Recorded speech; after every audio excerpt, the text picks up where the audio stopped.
You're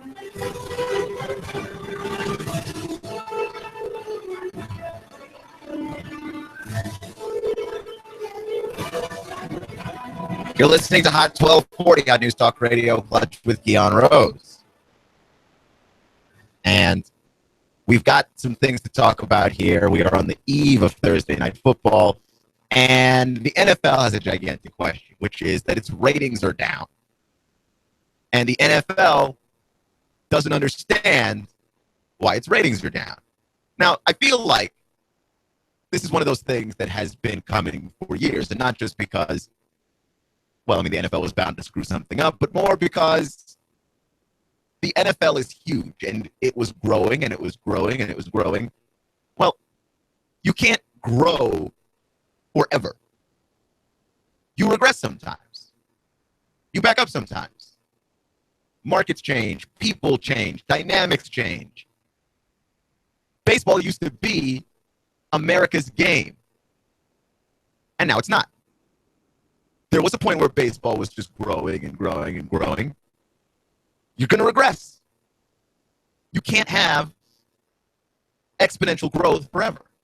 But in this case, the NFL has actually done a lot of things to hurt itself. The decline of the NFL, especially this season, is brought on by the NFL and nobody but the NFL, despite the fact that the NFL has tried to blame everybody from the presidential campaign to Colin Kaepernick, which doesn't seem to make any sense when you consider that 11% of viewership down does not, those two things don't account for that. 11% of the viewership. But there are a few things that do. So we'll get into that. And Louisville, I don't know if you've gotten the opportunity to go to the website that Louisville made for Lamar Jackson, but it's a fantastic website. And also, just a little bit of a refresher of how ridiculous Lamar Jackson's season has been so far. So we'll get into all of those things. But first, let me talk to you about where you can find us online. I recommend Facebook, Twitter, especially YouTube. YouTube is my favorite because you get to see what we look like. I don't always get to listen to all the shows on Hot News Talk Radio live because I have other things that I do throughout the day. But I always make sure to come back around and check everything out on YouTube. I get to see my good friend Russell Stroud and Mr. Tulis talking about technology, talking about current events, talking about local news, the news, America's morning news. So we have all of those things for you. You can also check us out on our Facebook page. Search AM 1240 or Hot News Talk Radio, or the first thing that comes up. And we get to have a conversation with you that never, ever ends. And of course, you can stream us live on Facebook as well. And of course, the TuneIn Radio app, which is free in whatever app store you use. Simply search Hot News Talk Radio, give us a favorite, and press play. You'll have Hot News Talk Radio everywhere you go. That's Hot News Talk Radio and the TuneIn Radio app. Listen like you mean it. So the NFL has seen its numbers just declining. And it's the most popular TV show in America for the last 3 decades, basically. You cannot find a top-ranked TV show that isn't football. Whenever we talk about these lists of when was the last time America had an event ranked this high, it's usually a football game. You usually have to exclude football games. You have to exclude the Super Bowl to get to the other things that America watches. So the fact that the NFL is seeing a decline and suffering a decline of some sort is fairly fascinating because of how long it had been growing. Granted that this kind of thing does feel like a bubble, right? Like at some point it's just going to burst. People cannot keep continuing to flock to football in droves, especially when you consider things like the concussion protocol and the fact that players are being injured at a very high rate.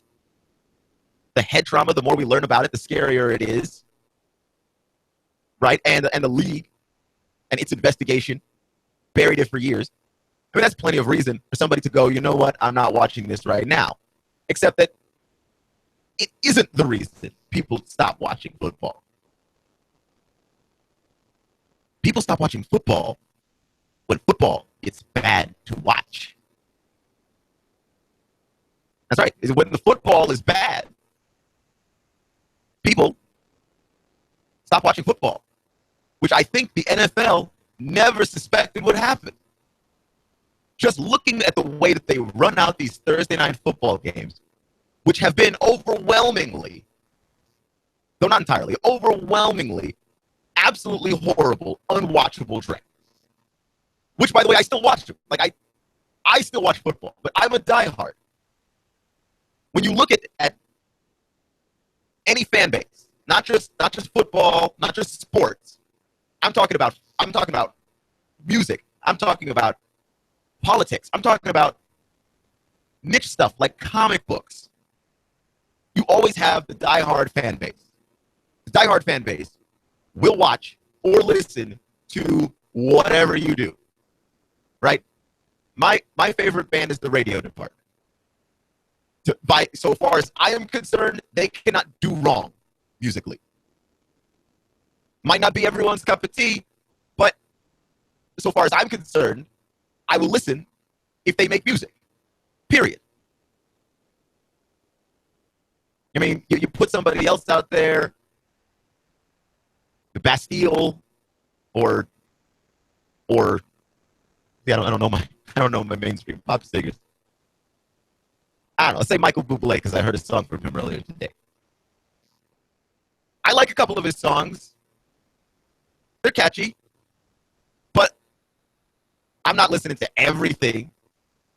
John Mayer. I have friends that like John Mayer a lot. I think John Mayer's a great guitarist. I'm not a diehard John Mayer fan. I'm not listening to everything John Mayer ever recorded. I don't care. It's just not for me. Your diehards are going to listen to everything. They're going to watch everything. They're going to know everything. Okay? There are people who are fans of TV shows, diehard fans of TV shows that have been canceled and only had one season. Like the TV show Firefly. Only ever had one season. Diehard fans. They know all the lines to the one season of that show. That's the kind of stuff I'm talking about. The NFL always thought that its entire user base was a bunch of diehards. Put a bunch of football out there, and people are going to watch. But you're wrong. The NFL is suffering for two reasons. Reason number one is greed. The NFL got greedy and thought, well, if football is making us so much money on Sunday, what if football could make us money on every day of the week? Which, you know, on the face of it, doesn't look that bad. Like, on the face of it, that seems like not a horrible idea, except when you explore just a little bit deeper. What you're doing when you make football every day of the week is, A, you end up running up against the NBA, you end up running against the NHL, you end up running up against Major League Baseball. And while all of those things separately may be smaller than the NFL, those groups have their own diehards as well. And they will not watch the NFL over the NBA or the NHL or Major League Baseball, especially the playoffs. They won't do it. So now you're competing with other people's interests. And the other thing is the NFL has always had value because it's scarce. It's a resource that there isn't a ton of.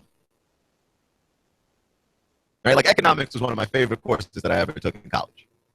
And it's not like I got deep into economics. Okay? I took Econ 1 and I took Econ 2. And I stopped right there.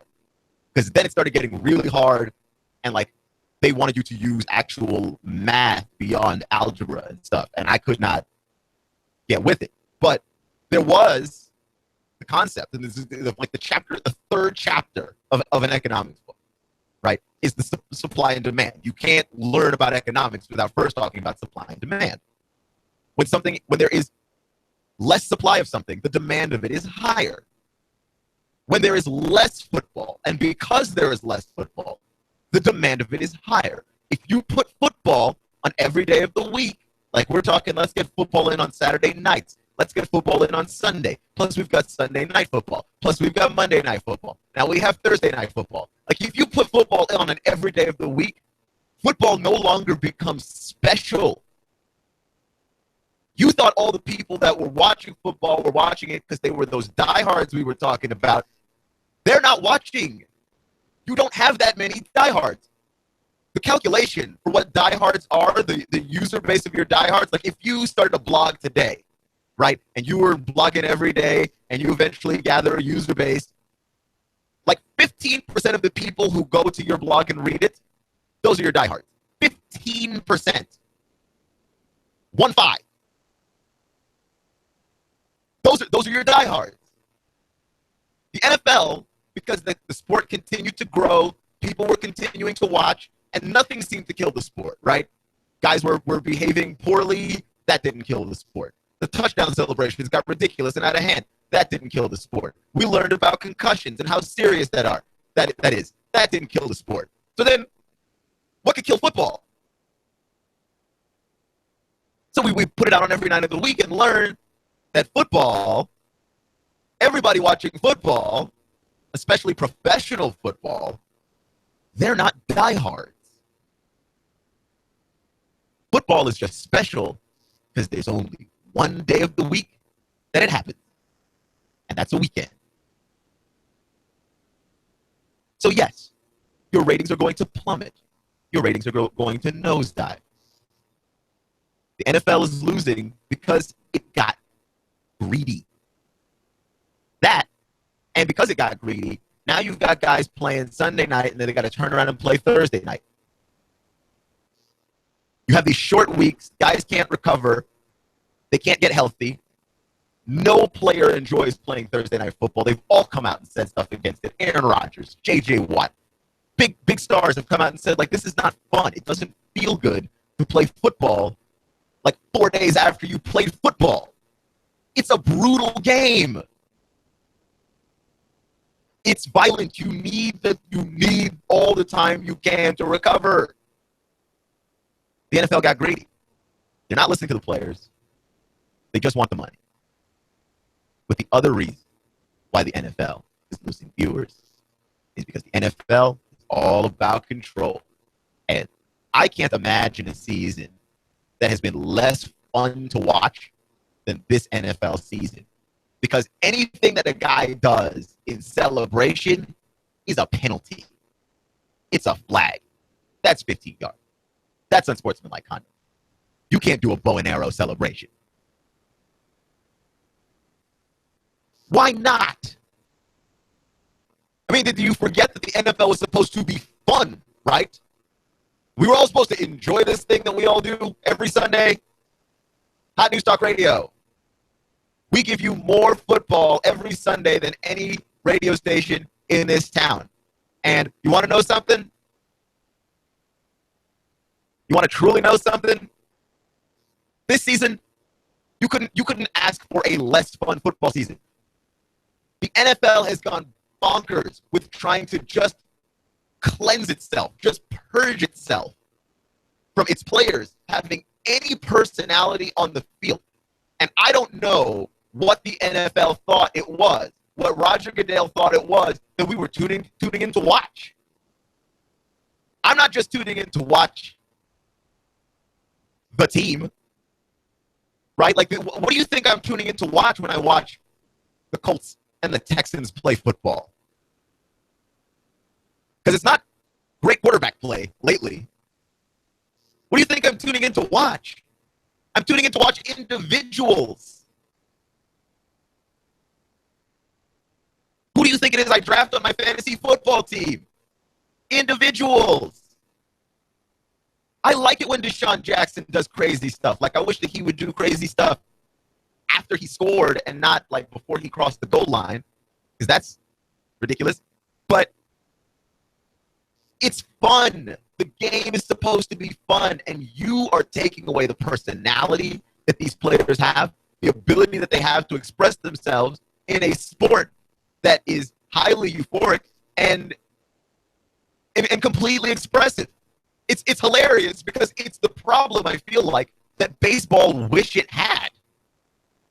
Baseball has these old, archaic Byzantine rules being enforced by the players. You flip your bat in celebration, you're getting hit by a pitch. I mean, you're supposed to have personality, and the players are keeping the personality out of the game of baseball, much less the league. Like, Rob Manfred is not really super concerned with trying to figure out what it is that he needs to do to get players to celebrate less. You don't celebrate in baseball because you're not supposed to. You're breaking some rule that nobody bothered to write down, but is for some bizarre reason highly important. Baseball wishes that players would stop enforcing that stuff. Maybe more people would go back to watching baseball. The NFL has the quote-unquote problem of guys wanting to express themselves, being individuals, and being highly marketable. That's what you're trying to erase? That level of control doesn't make any sense. It is exactly the thing that I don't like about Nick Saban. I admire Nick Saban as a coach and as a guy. I think Nick Saban is, for the most part, a stand-up guy. I do think that the tantrums and things that he throws in front of the media, I don't think that that's real. I think that that is for the media, to keep everybody on their toes, to keep everybody scared, and keep everybody from asking him questions that he doesn't want to answer, so that he is always in control of a situation. But when that control oversteps its bounds, and you're Nick Saban, is when a guy's trying to transfer from your school and you're telling him you can't transfer because that's in the division. Like, that's too much control. Dude graduated. He can go wherever he wants. He graduated. Right? He's got his degree. He's free. He's not an Alabama student any longer. And if he wants to keep playing football while he does graduate school, more power to him, wherever it is he chooses to go. Like, it's stuff like that that makes it really hard to support Nick Saban. Because it comes off as very childish and petty. But imagine Nick Saban weren't just one guy, because one person can be really petty. Pettiness is an attribute that people can sometimes have. Sometimes I am petty. And when I am petty, I am all the way petty. I'm not kind of petty. You take the volume of petty and turn it up to 10. Break that thing to try and get to 11 and 12. When I am petty, I am all the way petty. Right? People can be petty. I have no problem with that. But imagine Nick Saban weren't Nick Saban, but an entire organization. An entire organization ought not to be petty. I mean, this is just ridiculous, even as I have to say it. The entire organization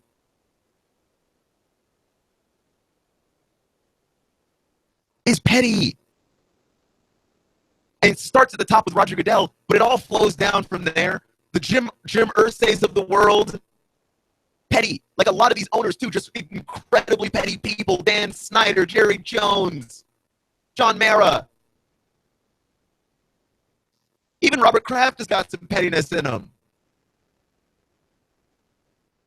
When you look at why the NFL is losing money, it boils down to two things. Greed, trying to spread more football over more days of the week in an opportunity to make more money. And even having on the table, adding more football games to the season. Again, in an opportunity to make more money.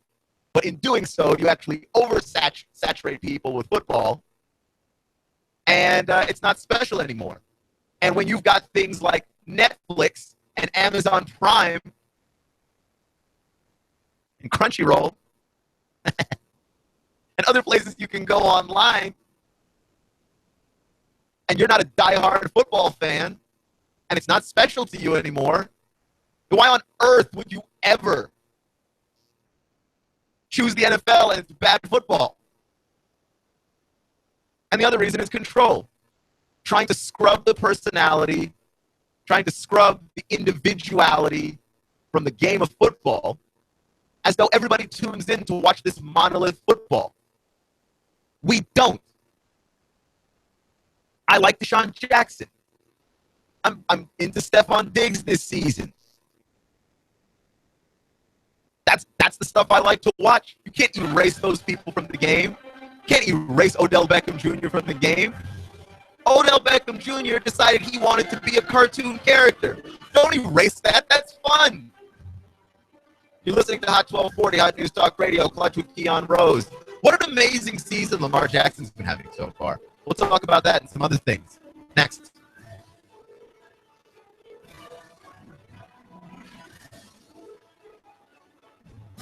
News Talk 1240 AM 1240 Hot News Talk Radio with your chance to win $124 in cash and $124 in food every week with the Hot News Talk Radio 1, 2, 3 NASCAR contest. Hot News Talk 1240. All you have to do is guess who's going to be first, second, and third place in the upcoming NASCAR Sprint Cup race. If you guess it, you'll hear your name live Monday morning, 11:30. Then call AM 1240 Hot News Talk Radio to win. Enter your guess right now at Rick Davis Golden Diamonds, 5301 Brainerd Road, Chattanooga. Diesel off-road technology, Sunny Daisy. For your four-wheel drive and truck needs, stuff and upholstery with premium rubber foam. Amigos Mexican Restaurant next to Staples and Hickson. Drink specials during the race. Cell Surgeon, the Broken Screen Doc. And Shooter's Supply, 4824 Hickson Pike and Hickson. Hot News Talk 1240. Enter your guesses now and listen to the race live to win $124 in cash and $124 in food from Chattanooga's official NASCAR radio station. Hot News Talk 1240. I love NASCAR. Cash, cash, cash, and more cash. Rick Davis has the cash when you sell gold, silver, diamonds, rings, and jewelry. Sell Rick your precious metals today and lock in your price. Hey, Rick Davis will trade your cash for shiny, brilliant, and heavy gold. Gold cheaper now by $100 an ounce. Join the Rick Davis Silver Bonanza too. Price is so low, the Lone Ranger is bound to gallop in, Kimosabe. Hey, silver, away! The markets are changing, so buy now. Cash, cash, cash, and more cash for your silver and gold, gold, gold. Rick Davis, 5301 Brainerd Road. That's 5301 Brainerd Road. Rick Davis Golden Diamonds. Oh, and cash, cash, cash. You know where it is. Hey, silver, away! You want more business. You want to increase your bottom line. You want to spend less on advertising, imaging your business, and general expenses. You need Trade Bank. Trade Bank of Chattanooga. Trade Bank. Call now to get access to nearly 400 local businesses. Trade Bank. Call 877-2202. 877-2202. Trade Bank. You want to increase your cash flow, your competitive edge, attract new customers, and build a loyal customer base. You need Trade Bank of Chattanooga. Call right now. 877-2202. When you join Trade Bank, you'll get the benefit of free advertising in our monthly magazine, tradebank.com, emails, and mailouts. Join Trade Bank now and receive your Trade Bank debit card with trade credits to spend any way you want with our wide variety of Trade Bank partners. For almost 30 years, Trade Bank has been your voice for small business, a member of the American Bankers Association, and in good standing with you. Trade Bank of Chattanooga. Call now for a free consultation, 877-2202. That's 877-2202. Trade Bank of Chattanooga. Expect partly cloudy skies to continue through the night time. Very mild overnight lows, only 62 to 65. For Thursday, warm again near 82. A shower or two may pass through with scattered showers and thunderstorms showers more likely Thursday night, then breezy much cooler Friday, high staying into the 60s. Check out the 2017 salary guide to see the salary forecast for over 400 accounting and finance jobs. For more, visit accounttemps.com. That's Accounttemps, a Robert Half company. And I'm Sortine 12 Chief Meteorologist Patrick Moore. On AM 1240, Hot News Talk Radio. You give us 12 minutes and 40 seconds, we'll give you Chattanooga and the world. Hot News Talk 1240. Hot 1240 Hot News Talk Radio with your Hot News Now update. Two men armed with guns burst through the doors of a Trust Federal Credit Union and robbed it. They then took off in a silver SUV down Gun Barrel Road. Police officers gave chase and it ended in a crash. One suspect jumped out, carjacked another SUV, and got away. The other suspect was nabbed by a police dog. The carjacker is still believed to be on the loose, and the FBI is investigating. The Collegedale Commission has made a decision, and it's sticking to it. 45 miles per hour, the new speed limit for Lee Highway that's been proposed within the city limits of Collegedale. Some calling it a speed trap, others calling it a necessary change for the alleviation of the speeding problem through Collegedale. TDOT does not recommend this change. And it's official, Mayor Andy Burke running for mayor against two opponents, Councilman Larry Groen and Chris Long. And the city council has delayed for a week any decision on short-term rentals, aka Airbnb, and beer in movie theaters. Waiting on a decision for that next week. If it's going on in the Tennessee Valley, it's going on Hot 1240 Hot News Talk Radio. Truex Jr. is off the pace and he is headed to the pit lane. Elliott Collins around the outside. Michael Michelle pops the race front tire. Here's Mark Truex to the bottom. Waiting, blocked him off too. Meanwhile, Chase Elliott went 4 wide on the back straightaway. They're side by side for the lead. Here at Live on Chattanooga's official NASCAR radio station. Fox News Talk 1240, the voice of NASCAR.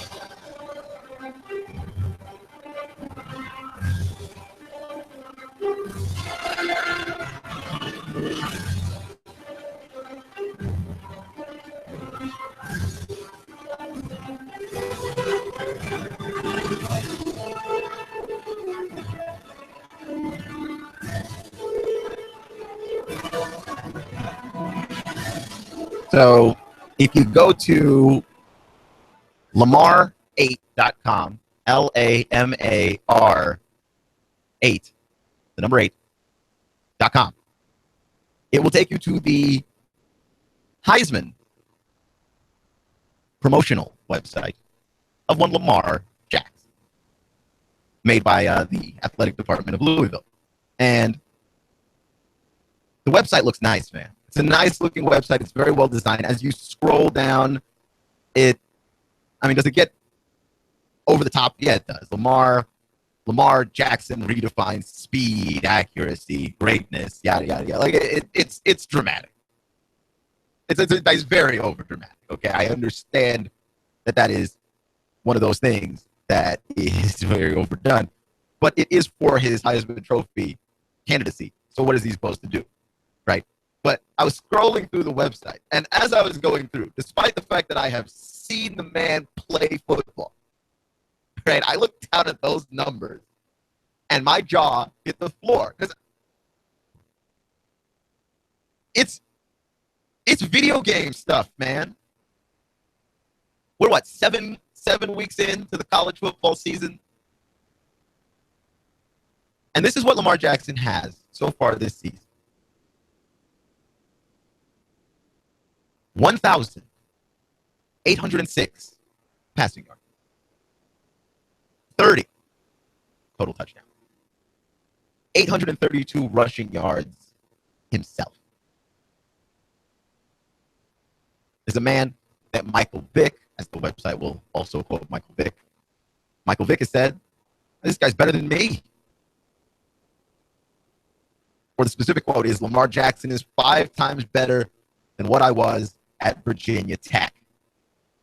Which I understand that Michael Vick is giving a glowing endorsement here, but Michael Vick was amazing at Virginia Tech. And I did see Michael Vick at Virginia Tech, and I'm seeing Lamar Jackson now. And do I think that Lamar Jackson is better than Michael Vick? I think there's an argument to be made. Do I think Lamar Jackson is 5 times better than Michael Vick? No, I don't. No, I do not. There are holes to Lamar Jackson's game. And Lamar Jackson isn't quite the football runner that Michael Vick was. Like, situationally, you could not pin Michael Vick in a corner a lot of times. That's what it felt like, especially when he was at Virginia Tech. You couldn't pin him in a corner. In terms of having running ability combined with this sort of inherent instinct of the field and of the other 21 guys on it, Michael Vick had that. And I have yet to see a quarterback that has that at the same level that he did. Because Michael Vick at Virginia Tech was like the Barry Sanders of quarterbacks, which is to say, you'd have Michael Vick, you'd see him, he looked like he was dead to rights, right? This is going to be a 5-6 yard loss. Michael Vick would make one guy miss. He'd make two guys miss. He'd make four guys miss. And suddenly, what was supposed to be a loss of 6 yards is a gain of 12 yards and a first down. And it happened so often that actually after a while, it kind of became routine. Like, this is just what Michael Vick does.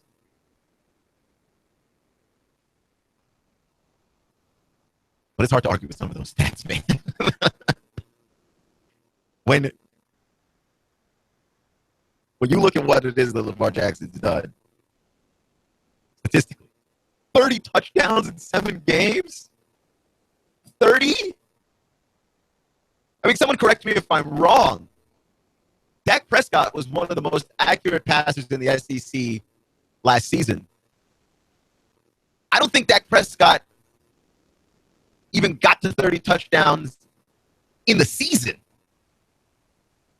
Granted that touchdown to interception ratio was something to experience. That Dak Prescott was just not throwing interceptions. I think he threw 4 the entire season.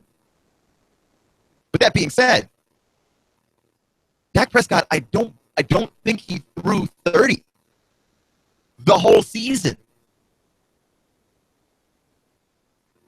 This is a guy that, I mean, he basically got transposed into the NFL, and it doesn't look like he's missed a beat. Lamar Jackson is 7 weeks in. Dude's got 30. And I do understand that some of this is you're playing against, some of the schools that Louisville ends up playing against. You end up playing against Charlotte, Syracuse, Marshall. They played Duke last week. So you are asking to put up numbers. But that being said, if it was so easy to do, other people could do it. Right? Like RG3, Baylor's soft schedule. The Baylor is notorious for having a soft schedule year in and year out. Baylor's soft schedule. RG3 didn't have 30 touchdowns 7 weeks in. I mean, come on. The sophomore year or the junior year. What we're seeing here from Lamar Jackson is absolutely ridiculous. Like the kind of stuff that makes little to no sense if you didn't actually see it with your own eyes. It's crazy to me. You're listening to Hot 1240, Hot News Talk Radio. Clutch with Keon Rose. Thank you for joining me today. Make sure to check us out on Facebook, Twitter, and YouTube. I recommend checking us out on Facebook because we stream on Facebook. If you click on the little radio plug-in, it's pretty cool. You just click on it, and then you're listening to the radio in Facebook. And nobody else is doing that. Also, we've got tons of Facebook Live videos for you involving news and controversies locally.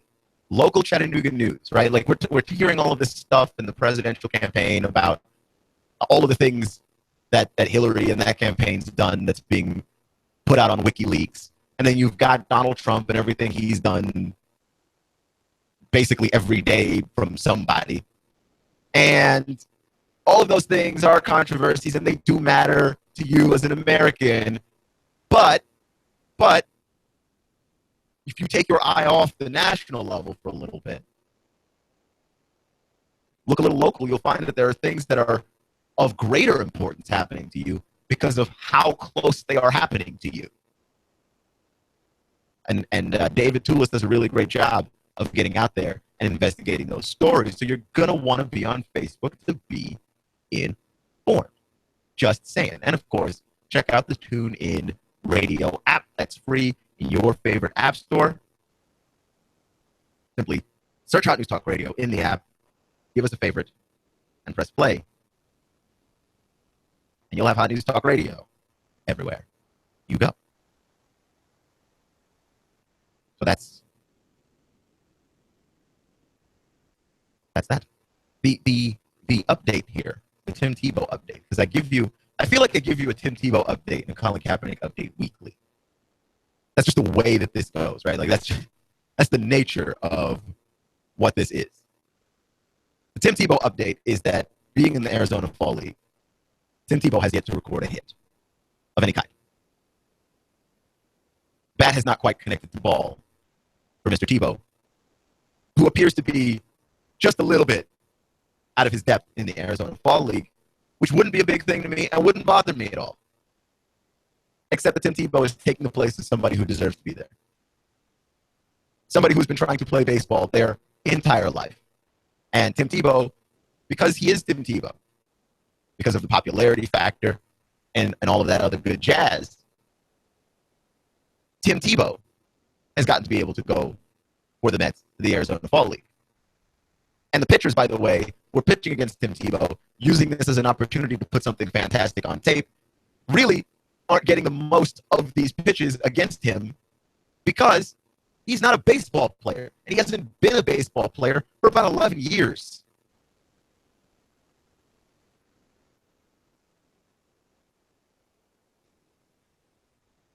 Period. He hasn't been a baseball player for 11 years.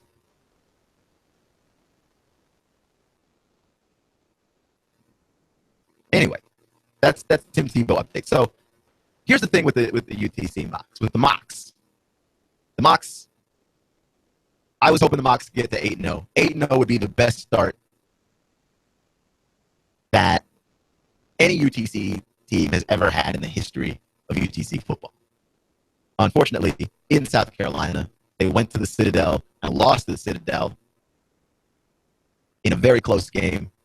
And one of the things to note about that game, and it's interesting to me because it's weird following the mocks in a national blog, in a national publication. USA Today has been following the Chattanooga mocks because they have this thing called the Adopt a Team program where they just find some school that they've never heard of. Right? Because when you're just looking at things from the national scope, everything gets out of focus, especially things in Chattanooga tend to get overlooked because we're sandwiched between Nashville and Atlanta, and we don't have pro sports here. So we just kind of get overlooked pretty much frequently by national media, despite the fact that the mocks have been great forever. It's been a good stretch of Coach Russ Huesman, and ever since he's been here, the mocks have been good. How are they just now noticing? But whatever, right? USA Today has been following the mocks because of their Adopt a Team program, and they were following the loss of the Citadel, and they were talking about the Citadel and the triple option. The triple option being when you have lined up behind you three running backs on a given play, and the options that you have to be able to run with those three guys in terms of giving it to one, faking it to one, and passing it to the other, direct snapping it to one, and leaving the quarterback out of the play entirely. You have so many options, so many abilities to trick people and deceive a defense. Citadel passed the ball 4 times that game. They rushed for 342 yards. And this is the kind of thing that will happen in an FCS game, right? Because the plays are a little bit wonkier. The offenses are crazier. People take more risks at the FCS level.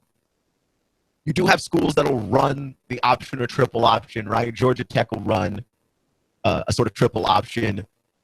Army runs the triple option, but Army doesn't have a choice. I was talking to a buddy of mine who learned that the reason why Army runs a lot of option plays is that Army can't run a traditional offense because they have body requirements that they have to meet. So their offensive linemen tend to be smaller and tend to be overpowered more quickly, so they can't make a pocket for a quarterback to just pass the ball.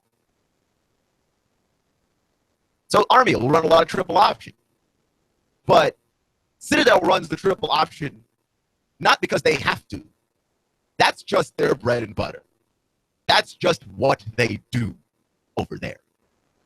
And it's pretty crazy if you get to watch it. But one of the things that stood out to me was just the stats in that game. Because, and I don't know how to do this without just offending Vols fans and what is secretly a Tennessee Volunteers take. Those numbers look quite comparable to what it was that Alabama did to Tennessee. And Alabama didn't run a crazy offense. Alabama just basically Alabama, Tennessee to death.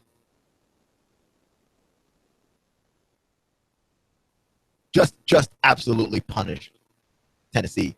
And not because they were tricking them, not because they were deceiving them, just because they were better. Which to me is a thing that just has to sit wrong. I don't like necessarily going back through it, but like I would like to see somebody defeat Alabama this season. And I thought Tennessee was one of the better chances that we had.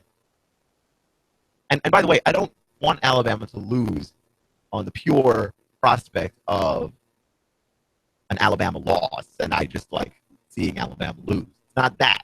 I don't like Alabama, but I don't really care that much. It's the level of college football is more interesting when people lose, when there's one loss in the picture, when there's two losses in the picture. When you lose once and we're like, ooh, could you lose it again and get knocked out of the playoff? When there's wreckage and carnage piling up, right?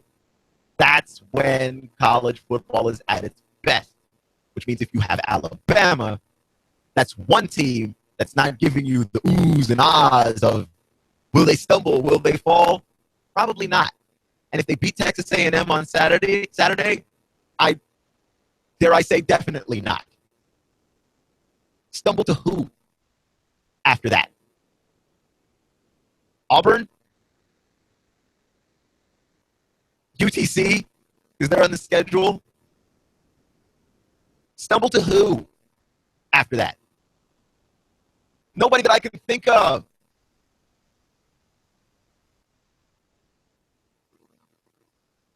It's the rushing alone.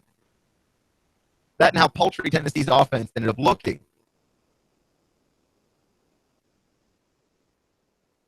I mean, it's one of those things that it almost feels like you rolled up on a crime scene. Total yards for Alabama in that game, 594. Time of possession, 31 minutes to 28 minutes. So it's not like they had the ball 2 times as long. They just were disturbingly efficient every time they had the ball. Okay, 438 rushing yards is more yards that Alabama dropped on Tennessee than Citadel put up against UTC while running the triple option, which is a running offense. I mean, that to me, that is one of the more bizarre stats of the season.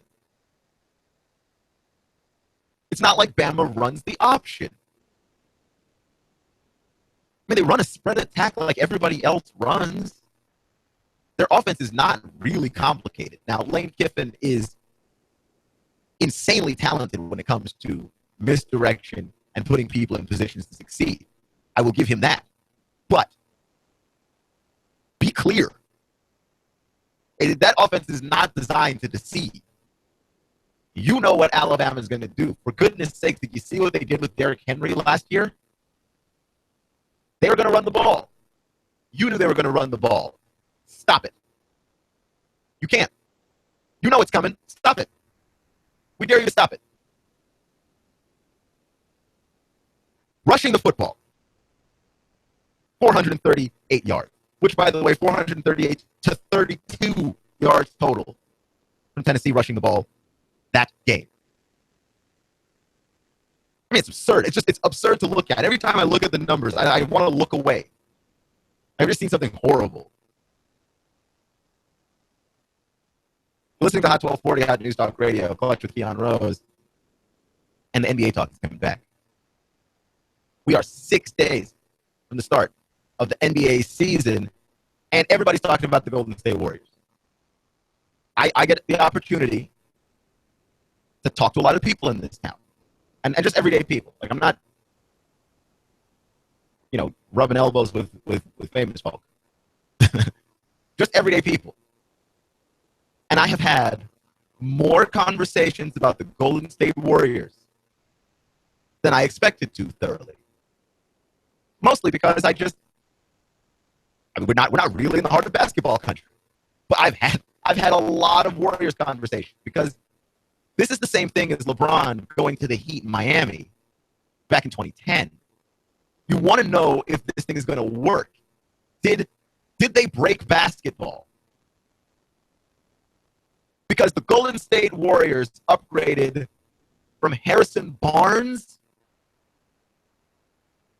who, if you gave him a gun and told him to shoot himself in the foot during last year's NBA Finals, would never have hit his foot. His foot is in no danger. Harrison Barnes didn't hit nothing.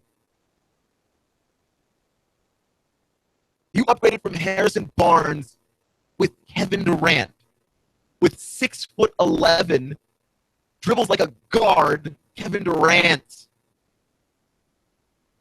And yeah, you did lose some pieces. And there's some things, right? Like, you can't just gift Oklahoma City, or Golden State, rather, the title. You'd like to, because you look at the talent and go, you've got 3 of the best three-point shooters in the league on one team. You've got 2 of the best finishers in the paint in Curry, and Durant on one team. You've got Klay Thompson, who is just a sniper. You still have the rest of those guys that can shoot very well in Draymond Green. You've got Sean Livingston, still your backup point guard coming off the bench. Like, there's still some talent you didn't lose to get Durant. And what everybody wants to know is, did they break basketball? Is this season going to be worth watching? But everyone's going to tune in and watch it to see if it's worth watching. It's the opposite of college football. College football works when there's carnage and wreckage. Basketball surprisingly works when we know what's going to happen, or when we feel like we know is going to happen. We feel like the Warriors ought to just go ahead and make it back to the finals again. And on paper, it sure looks that way. But there are some interesting questions that you have to ask about the Warriors. One, the heck is Klay Thompson going to do in that offense? Klay Thompson has said numerous times he is cool just shooting. And to be clear, there were times in the NBA Finals, this last NBA Finals, where he didn't look comfortable having to drive into the paint and having to score in the paint. I believe him. I really think he's cool with just shooting. Right? So you've got that one layer of it. But the other layer of it is that you don't have anybody to protect the rim, which is the reason why Cleveland was able to brutalize Golden State in the first place, was that Bogut ended up acquiring his annual injury at the worst possible time that he could have acquired it. And they had nobody to defend the rim. And Draymond Green can defend the rim in stretches. And Kevin Durant, I mentioned before, wingspan like a pterodactyl, 6'11". He is going to be able to defend the rim in stretches. He cannot outright defend the rim. And if you are looking to the guy that you replaced Andrew Bogut with as a legitimate and significant rim defender, Zaza Pachulia, you are in trouble. Bogut was mean and angry. The rim protector is the prototypical rim protector. Zaza Pachulia is just tall. And we saw him down here when he played in Atlanta. I mean, I don't want to say the guy saw. He's a professional basketball player, and he's a solid piece. He's just not that rim protecting, angry, you stay off of this kind of guy. Thanks for listening. This is Clutch with Keon Rose on Hot 1240 Hot News Talk Radio. Thank you for joining me today, giving me just a little slice of your day. Remember, it's not how you start, it's how you finish. Stay clutch. I'll see you in 24 hours, but don't you go anywhere. Alex Jones is next. Debate tonight on Fox. left 12 minutes and 40 seconds, we'll give you Chattanooga and the world. Fox News Talk 1240. I'm warming up. We're starting on